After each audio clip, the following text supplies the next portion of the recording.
வணக்கம் மக்களே. Afternoon discuss பண்ணும்போது நிஃப்டி 50 வெறும் 40 பாயிண்ட்ஸ் கிட்ட பாசிட்டிவா ட்ரேட் ஆயிட்டு இருந்தது. பட் எண்ட் ஆஃப் தி டேல 140 பாயிண்ட்ஸ் பாசிட்டிவா வந்து க்ளோஸ் ஆயிருக்கு. பேங்க் நிஃப்டி ஒரு 400 பாயிண்ட்ஸ் வரைக்கான ஏற்றத்த குடுத்திருக்கு. ஃபைனலா இன்னைக்கு நம்ம மார்க்கெட் ஒரு நல்ல பாசிட்டிவ் க்ளோசிங்க குடுத்திருக்கு. ரொம்ப நாட்களுக்கு அப்புறம். இருந்தாலும் கூட இன்னைக்கும் எஃப்ஐஎஸ் பார்த்தீங்கன்னா, நம்ம மார்க்கெட்ல விற்பனையாளரா தான் இருக்காங்க. கிட்டத்தட்ட 2500 கோடிக்கு எஃப்ஐஎஸ் வித்திருக்காங்க. 4200 கோடி டிஐஎஸ் பார்த்தீங்கன்னா, நம்ம மார்க்கெட்ல பணத்த இறக்கியிருக்காங்க. ஸோ மார்க்கெட் என்னதான் ஒரு ரெக்கவர் குடுத்தாலும் கூட, எஃப்ஐஐஸ் நம்ம மார்க்கெட்ல விற்பனையாளரா இருப்பது, ஸோ கொஞ்சம் பார்த்தீங்கன்னா, நமக்கு அச்சத்தை ஏற்படுத்தக்கூடிய ஒரு விஷயமா தான் இருக்கு. ஸ்டில் இவங்க பாசிட்டிவ்க்கு வரல. பட் என்னைக்கு வருவான்லாம் நம்மளால சொல்ல முடியாது. மேபி கொஞ்சமா வாங்க ஆரம்பிச்சாலும் கூட, அகைன் திரும்பவும் இந்த நல்ல இறங்குன பங்குகள் ஒரு ரெக்கவர குடுப்பதற்கான வாய்ப்பு இருக்குன்னு நான் நினைக்கிறேன். ஸோ கொஞ்சம் லேட்டா வரட்டும் அப்டின்னே நம்ம எதிர்பார்ப்போம். ஏன்னா, இன்னும் சில பங்குகள் எல்லாம் இருக்கு. ஸோ எதிர்பார்க்கக்கூடிய பங்குகள். அதெல்லாம் கொஞ்சம் பொத்து பொத்துன்னு போட்டாங்கன்னா, கொஞ்சம் வந்து சந்தோஷமா இருக்கும். பட் வெயிட் பண்ணி பார்ப்போம் நடக்குதான்ட்டு. ஸோ இந்த வீடியோல நம்ம பல பங்குகள் பற்றின அப்டேட்ட டிஸ்கஸ் பண்ண போறோம். ஸோ டக்கு டக்குன்னு வந்து டிஸ்கஸ் பண்ணிருவோம். நம்ம பார்க்க போறது ஓரியன்ட் எலக்ட்ரிக்கோட ரிசல்ட் தான். ஸோ ஓரியன்ட் எலக்ட்ரிக்கோட ப்ராஃபிட் பார்க்கும்போது 4.4% டிக்ளைன் ஆயிருக்கு. பட் கடந்த காலாண்டு கூட கம்பேர் பண்ணும்போது, இந்த காலாண்டு பெர்ஃபார்மன்ஸ் ஓரளவு பெட்டரா தான் வந்து இருந்தது. ஸோ இன்னைக்கு டேல ஒரு 7% வரைக்கான ஒரு ஏற்றத்த இந்த ஓரியன்ட் எலக்ட்ரிக் வந்து டெலிவர் பண்ணியிருக்கு. ஸோ இது இயர் ஆன் இயர் கூட கம்பேர் பண்ணும்போது குறைவா இருந்தாலும் கூட, கடந்த காலாண்டு 2 காலாண்டு கூட கம்பேர் பண்ணா ஓகேவான ஒரு பெர்ஃபார்மன்ஸ தான் ஓரியன்ட் எலக்ட்ரிக் இந்த காலாண்டுல வந்து டெலிவர் பண்ணியிருக்காங்க. பட் இருந்தாலும் தொடர்ந்து கரெக்ட் ஆயிட்டு இருக்கக்கூடிய ஒரு பங்கா தான் இந்த ஓரியன்ட் எலக்ட்ரிக் இருக்கு. இன்னைக்கு ஒரு நாள் ஏற்றத்த வச்சு நம்ம எதுவும் சொல்ல முடியாது. ஸோ ஆல்ரெடி ஒரு 2 இந்த எலக்ட்ரிக்கல் கன்சியூமர் பங்குகள் பார்த்தீங்கன்னா, என்னோட ஃபோக்கஸ்ல இருக்கு. ஒண்ணு கிராம்ப்டன், இன்னொன்னு பஜாஜ் எலக்ட்ரிக்கல். ஸோ வெயிட் பண்ணிட்டு இருக்கேன். ஒரு டீசென்ட்டான ஒரு தொகைய பார்த்தீங்கன்னா, இந்த இடத்துல பார்க் பண்ணணும் அப்படிங்கிற ஒரு எதிர்பார்ப்போட தான் இருக்கேன். வாய்ப்பு வந்து அந்த மாரி நான் பார்க் பண்ணேன்னா, டெஃபினட்டா அந்த அப்டேட் உங்க கூட ஷேர் பண்றேன். அடுத்தது சென்கோ கோல்ட் கிட்ட இருந்து ஒரு அப்டேட்டு. ஸோ இந்த சென்கோ கோல்ட் பார்த்தீங்கன்னா, தொடர்ந்து கரெக்ட் ஆகி இப்போ ஒரு கன்சாலிடேஷன்ல இருக்கக்கூடிய பங்கு. ஸோ இத பத்தியும் வந்து கேட்குறாங்க. ஸோ இப்போதைக்கு இந்த ஜுவல்லரி பங்கு பக்கம் பெரிய ஒரு ஆர்வம் எனக்கு வந்து இல்ல. ஸோ ஆல்ரெடி என்கிட்ட ஒரு பங்கு இருக்கு. நல்லா இல்ல. கிட்டத்தட்ட ஒரு 70% வரைக்கான ஒரு லாபத்தில இருந்த பங்கு இருந்தது. பட் நான் ப்ராஃபிட் புக் பண்ணல. இப்போ பார்த்தீங்கன்னா, அது நஷ்டத்த நோக்கி வந்துட்டுருக்கு. எம்விஜிஎல் அப்படிங்கிற ஒரு பங்கு. ஸோ ஐபிஓ டைம்ல வந்து வாங்குனது. நல்ல வேல்யூவேஷன்ல இருக்கு. பட் இருந்தாலும் கூட இறங்கிட்டு தான் வந்துட்டுருக்கு அந்த பங்கு. ஸோ அத அப்படியே வந்து கண்டுக்கலாம். அந்த ஐபிஓ காசு பார்த்தீங்கன்னா, அந்த பங்குல வந்து இருக்கு. ஸோ ஃபர்தரா ஏதாச்சும் ஒரு டிசிஷன் எடுத்தேன்னா, கண்டிப்பா அந்த அப்டேட்டையும் உங்க கூட ஷேர் பண்றேன். ஸோ இப்போ சென்கோ கோல்ட் கிட்ட இருந்து ஒரு நல்ல பாசிட்டிவ் அப்டேட் வந்திருக்கு. என்னன்னா, ஒரு 68% ஸ்டேக் பார்த்தீங்கன்னா, இந்த மெலோரால வந்து வாங்கியிருக்கிறதா ஒரு அப்டேட் வந்து குடுத்துருக்காங்க. ஸோ இது digital first jewellery. So digital மட்டும் ஃபோக்கஸ் பண்ணக்கூடிய ஒரு பிராண்டா இந்த மெலோரா வந்து இருக்கு. ஸோ இப்போ இது இவங்களுடைய சப்சிடரியா வந்து சென்டோ கோல்ட் கொண்டு வந்திருக்காங்க.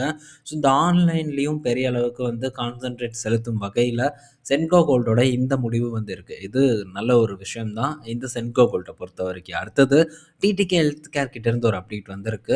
ஸோ டிடிகே ஹெல்த் கேரோட ப்ராஃபிட் பார்த்தீங்கன்னா, இந்த காலாண்டுல டிக்ளைன் ஆயிருக்கு. ஒரு 34% வந்து டிக்ளைன் ஆயிருக்கு.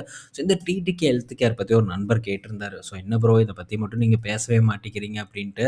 ஸோ ஒண்ணே ஒண்ணு நண்பர்கள் வந்து புரிஞ்சுக்கணும். ஸோ மேபி எனக்கு தெரிஞ்ச பங்கா இருந்ததுன்னா, உடனே அந்த அப்டேட்ட உங்க கூட நான் ஷேர் பண்ணிருவேன். பட் அந்த இடத்துல அனாலிசிஸ் பண்ணணும். ஸோ இன்னும் பல வேலைகள் பண்ணணும் அப்டின்னா, ஸோ டக்குன்னு வந்து உங்க கூட அந்த அப்டேட்ட ஷேர் பண்ண முடியாது. ஸோ இப்ப இருக்கக்கூடிய டைம்ல இந்த மாரி பங்குகள்ல வந்து ஸ்டடி பண்றதுக்கான ஒரு காலம் பார்த்தீங்கன்னா, என்கிட்ட இல்லாம இருக்கு. ஏன்னா, ரிசல்ட் பார்த்தீங்கன்னா, நல்லா ஃபாஸ்ட்டா போயிட்டுருக்கு. ஆல்ரெடி நான் ஃபோக்கஸ் பண்ணிட்டு இருக்கக்கூடிய பங்குகள்ல நான் வேலை செய்ய வேண்டிய விஷயங்கள் எல்லாம் வந்து இருக்கு. ஸோ அது போக அமெரிக்கா மார்க்கெட்ல சில ஆப்பர்ச்சுனிட்டீஸ் வர மாரி இருக்கு. அதையும் பார்த்தீங்கன்னா, ஒரு சைடு நான் செக் பண்ணிட்டு வந்துட்டுருக்கேன். ஸோ எல்லாம் இப்படி வேலை போயிட்டுருக்கும்போது, டக்குன்னு வந்து எல்லா பங்கையும் நீங்க மட்டும் கேட்கறதில்ல, பல நண்பர்கள் கேட்குறாங்க. ஸோ எல்லாத்தையும் வந்து நம்மளால டிஸ்கஸ் பண்ண முடியாது அப்படிங்கிறத நீங்க கண்டிப்பா புரிஞ்சுக்கணும். ஸோ இந்த காலாண்டுல இவங்களுடைய பெர்ஃபார்மன்ஸ் பார்த்தீங்கன்னா, டிக்ளைன் ஆயிருக்கு. Year on year and quarter on quarter கூட கம்பேர் பண்ணும்போது டிக்ளைன் ஆயிருக்கு. ஸோ இந்த மாரி இடத்துல நம்ம ஒரு கன்சாலிடேஷன் தான். இந்த ப்ராஃபிட் அப்படிங்கிறத விடுங்க. ஸோ தொடர்ந்து இவங்களுடைய கன்சிஸ்டன்ட்டான பெர்ஃபார்மன்ஸ் பார்த்தீங்கன்னா, ஒரு கன்சாலிடேஷன்ல தான் இருக்கு. ஸோ இந்த இடத்துல நம்ம ஃபியூச்சர்ல குரோத் எதிர்பார்க்கணும்னா, அதுக்கு பல வகையான வொர்க் பண்ணணும். ஸோ அதெல்லாம் பண்ணிட்டு ஓகேவா பட்டா மட்டும் தான் நம்ம முதலீடு பண்ண முடியும். ஸோ அத வந்து நீங்க புரிஞ்சுக்கோங்க. ஸோ நீங்க கேட்டீங்க அப்படிங்கிறதுக்காக நான் ஏதோ ஒண்ணு வந்து இந்த இடத்துல டிஸ்கஸ் பண்ண முடியாது. ஸோ எனக்கு டைம் இருந்ததுன்னா, கண்டிப்பா வந்து அத நான் ஷேர் பண்றேன். ஸோ இந்த மாரி சில நண்பர்கள் தொடர்ந்து கேட்கக்கூடிய பங்குகள் எல்லாம் பார்த்தீங்கன்னா, நான் வந்து ஒரு நோட் புக்ல வந்து நோட் பண்ணிட்டு தான் இருக்கேன். ஸோ ஏதாச்சும் ஒரு டைம்ல சும்மா இருந்தேன்னா, கண்டிப்பா அந்த மாரி நான் ஸ்டடி பண்ணிட்டு மேபி இன்ட்ரஸ்டடா இருந்ததுன்னா, அத கண்டிப்பா உங்க கூட நான் டிஸ்கஸ் பண்ணுவேன். ஓகே. ஸோ அடுத்தது பார்த்தீங்கன்னா, Zydus கிட்ட இருந்து ஒரு அப்டேட் வந்திருக்கு. Zydus பார்த்தீங்கன்னா, ஆப்டிவோ அப்படிங்கிற பயோசிமிலர வந்து இப்போ இந்தியால வந்து லான்ச் பண்ணியிருக்காங்க. ஸோ இதோட காஸ்ட் பார்த்தீங்கன்னா, அரவுண்ட் ஒரு ரூ. 28,000 வரைக்கும் இருக்கும். 100 எம்ஜி அப்படின்னு வந்து சொல்றாங்க. அதே மாரி 40 எம்ஜி பார்க்கும்போது ஒரு 13,000 சில்ற இருக்கும் அப்படின்ட்டும் ஒரு அப்டேட் வந்து குடுத்துருக்காங்க. ஸோ இந்த ஆப்டிவா பார்த்தீங்கன்னா, ஒரிஜினல் பிராண்டட் ட்ரக்க விட ஒரு 4 டைம்ஸ் வந்து கம்மியான ஒரு விலைக்கு தான் Zydus வந்து விக்கிறதாவும் ஒரு டேட்டா வந்து குடுத்துருக்காங்க. அப்ப என்ன காஸ்ட் அப்படின்னு பாருங்க. ஒரிஜினல் மேனுஃபேக்சரர் பார்த்தீங்கன்னா, பிரிஸ்டல் மேயர் நிறுவனமா வந்து இருக்கு. ஸோ இப்போ அதோட பயோசிமிலரா Zydus வந்து லான்ச் பண்ணியிருக்காங்க. இது Zydusஅ பொறுத்தவரைக்கும் ஒரு பெரிய பாசிட்டிவான ஒரு நியூஸா வந்து இருக்கு. ஸோ இந்த மாரி கம்பெனிஸ் இந்த இந்த Zydus, Cipla, Reddy, Sun Pharma இந்த மாரி கம்பெனிஸ் எல்லாம் பார்த்தீங்கன்னா, ஸோ டொமஸ்டிக்லயும் நல்ல ஒரு பெர்ஃபார்மன்ஸ் பண்ணக்கூடிய பங்கு.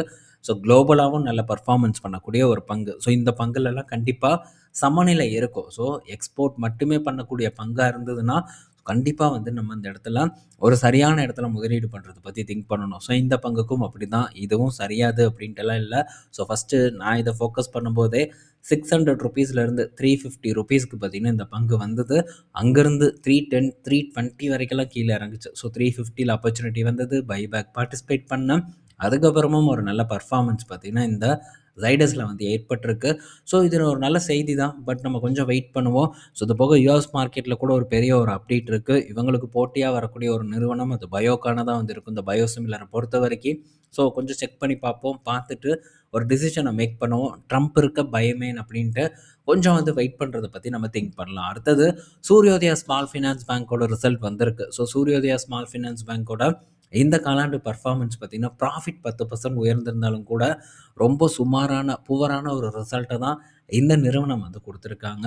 ஸோ புக் வேல்யூ கம்மியா இருக்கும். பட் அதுக்காக இந்த மாரி பங்குகள் பக்கமெல்லாம் நம்ம முதலீடு பண்ணக்கூடாது. பட் இப்போ இந்த சூரியோதயா ஸ்மால் ஃபைனான்ஸ் பேங்க் என்ன சொல்றாங்கன்னா, நாங்க அன்செக்யூர்லேருந்து செக்யூருக்கு வந்து பெருசா மூவ் பண்ண போறோம் அப்படின்னு சொல்லியிருக்காங்க. அது போக நாங்க வந்து கோல்ட் லோன்ல வந்து பெருசா கான்சன்ட்ரேட் பண்ண போறோம் அப்படின்ட்டு சூரியோதயா ஸ்மால் ஃபைனான்ஸ் பேங்க் வந்து ஆல்ரெடி வந்து அறிவிப்பு குடுத்திருந்தாங்க. பட் இந்த காலாண்டுல இவங்களுடைய அசெட் குவாலிட்டி ரொம்பவே வந்து ஒர்ஸ்ட்டா இருக்கு. கிராஸ் என்பிஏவும் சரி, நெட் என்பிஏவும் சரி நல்லாவே கணிசமா வந்து உயர்ந்திருக்கு. ஸோ இது ரொம்பவே வந்து இந்த பேங்க்க பொறுத்தவரைக்கும் ஒரு நெகட்டிவ் நியூஸ் தான்.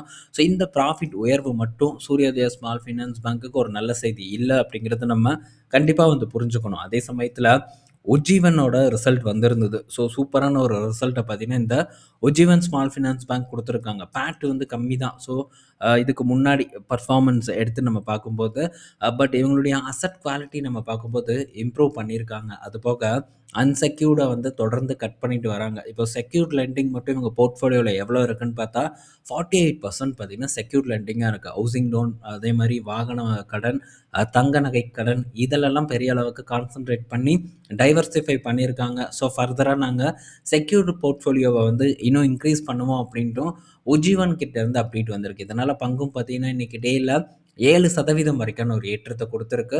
ஸோ நல்ல செய்தி. அடுத்தது இந்தியன் பேங்கோட ரிசல்ட் வந்திருக்கு. ஸோ இவனோட ப்ராஃபிட் ஒரு 7% ரைஸ் ஆயிருக்கு. இது வந்து வெறும் இயர் ஆன் இயர்ல தான்.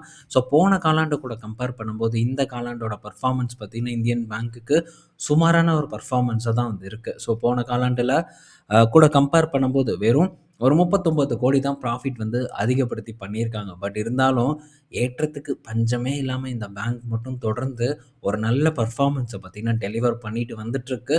ஸோ அருமையான ஒரு ராலி பார்த்தீங்கன்னா, இந்த இந்தியன் பேங்க்ல வந்து ஏற்பட்டுட்டுருக்கு. ஸோ இத விட யூனியன் பேங்க்லாம் பெட்டரான பெர்ஃபார்மன்ஸ குடுத்துருக்கு.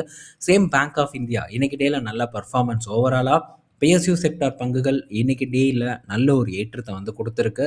ஸோ விரைவில் இந்த யூனியன் பேங்க் கூட ஆல்மோஸ்ட் வந்தாச்சு. ஸோ இன்னும் இந்த பேங்க் ஆஃப் இந்தியால நல்ல ஒரு பட்டை கிளப்பும் அப்படின்னு நான் நினைக்கிறேன். டபுள் த ரிட்டர்னை ஈஸியா டெலிவர் பண்ணணும்னு எதிர்பார்ப்பு இருக்கு.